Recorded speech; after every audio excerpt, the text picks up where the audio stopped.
Bonjour Olivier, je voulais d'abord te féliciter pour ta carrière prodigieuse, surtout en équipe de France et ta carrière de footballeur exceptionnel. Je me souviendrai de toi, je ne te connaissais pas, je me permets de te tutoyer, puisque je suis ton aîné, hein, puis bon, c'est dans un esprit un petit peu plus de camaraderie, on va dire. Voilà, donc je t'ai découvert quand tu as joué à Montpellier. Tu m'as vraiment fait grosse impression. Quand même, tu as réussi à emmener Montpellier avec toi vers le titre de champion de France et tu es devenu le meilleur buteur. Bon, Montpellier, c'est une équipe respectable, hein, attention, hein. Il faut pas me faire dire ce que je n'ai pas dit. Mais quand même, être champion de France, tu es le meilleur buteur du championnat de France avec Montpellier. Moi, je dis chapeau, sachant qu'il y a quand même des concurrents qui étaient vachement sérieux pour le titre, hein, comme l'OM, l'OL, Paris Saint-Germain, Monaco, peut-être, pour les plus prestigieux, et éventuellement les Girondins de Bordeaux et le LOSC. Donc, qui l'eût cru que tu serais champion de France avec Montpellier quand même, qui est un bon club, mais on ne s'attend pas à ce que Montpellier soit champion de France. Bisous les Montpelliérains, je suis allé chez vous dernièrement, vraiment, la vie est magnifique. Et à partir de là, tu as joué en équipe de France, tu as été recruté à Arsenal. Ton premier but en équipe de France, contre l'Allemagne quand même. L'Allemagne, la meilleure équipe d'Europe de tous les temps quand même, hein, si on regarde bien l'histoire. L'Italie après. Quoi d'autre? On se souvient quand tu as marqué le but contre l'Espagne durant les qualifications, je crois que c'était pour la Coupe du Monde 2014. L'Espagne qui était vraiment qui dominait la planète football à l'époque.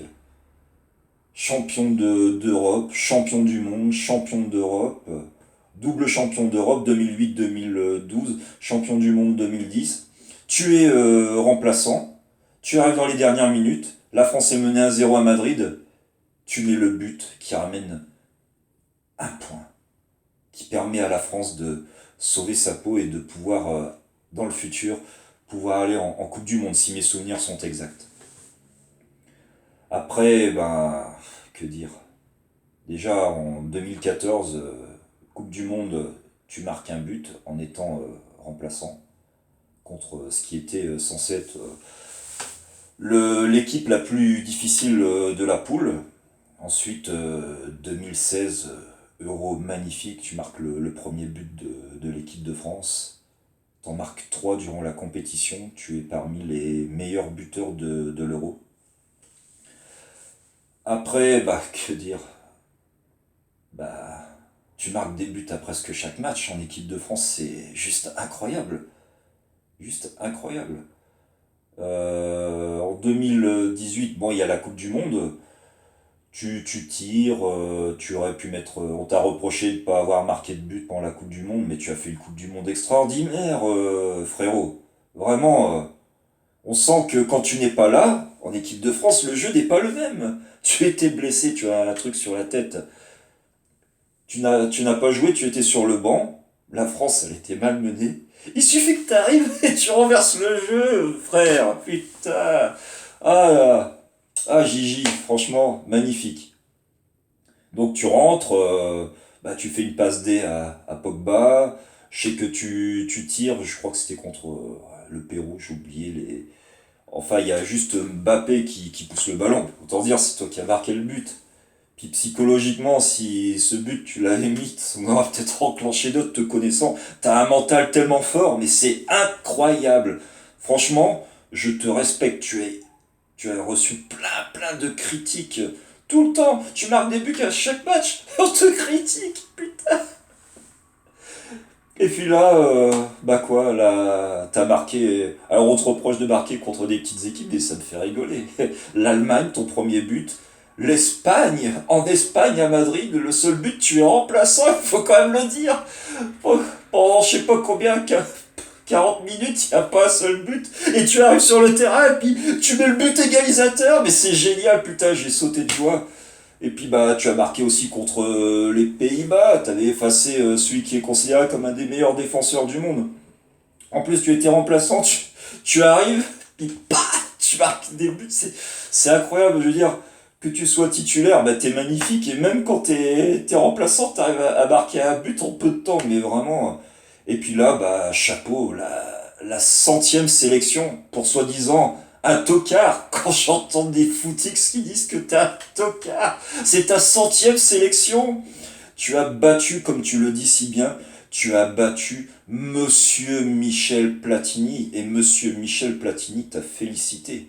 Monsieur Michel Platini, c'est le talent que tu as, et d'autres grands joueurs comme Shevchenko, dont tu es un grand admirateur, vous êtes vu des très très belles images à la fin de la centième. Voilà, deux buts, combien de doublés tu as mis aussi lors des matchs. En général, c'est un but par match quoi que tu mets, c'est incroyable. Voilà. 43 buts, hein. Bah écoute, 43 buts, sans sélection. Tu es le deuxième buteur de l'histoire des Bleus quand même. Franchement, un tocard comme toi, deuxième buteur. Et il y a les cas sociaux de l'équipe 21 qui ont fait un débat après le match. Ah putain, ils m'ont fait rire. Est-ce qu'Olivier Giroud fait partie des trois meilleurs attaquants de l'équipe de France? Mais bien évidemment qu'il fait partie des trois meilleurs attaquants de l'équipe de France. Purée. Moi, je mettrais Thierry Henry déjà. Bon, bah, 51 buts, une Coupe du Monde, une finale de Coupe du Monde, un euro gagné. Ensuite, Trezeguet. Trezeguet, je l'adore, Trezeguet. Même plus que toi, hein, Olivier. Pourtant, je t'adore, Olivier, mais David, putain, il était génial. C'est un renard de surface, comme toi, hein, mais je sais pas, c'est David, super. Il a eu très peu de sélections aussi, et je pense que s'il a eu plus de sélections, bon, on connaît l'histoire, hein, il n'était pas très aimé par Domenech, qui aurait peut-être piqué sa femme, voilà, donc il était un petit peu rancunier de Domenech, il l'a pas sélectionné. Et donc, bah, Thierry Henry premier, Trezeguet deuxième, par rapport à la faible carrière qu'il a eue quand même, il faut mettre ça.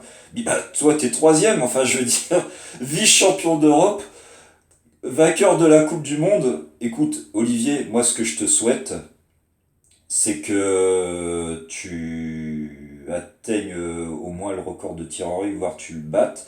Et puis, ben, ce que je voudrais, c'est que tu finisses ta carrière en étant champion d'Europe et peut-être meilleur buteur de l'Euro.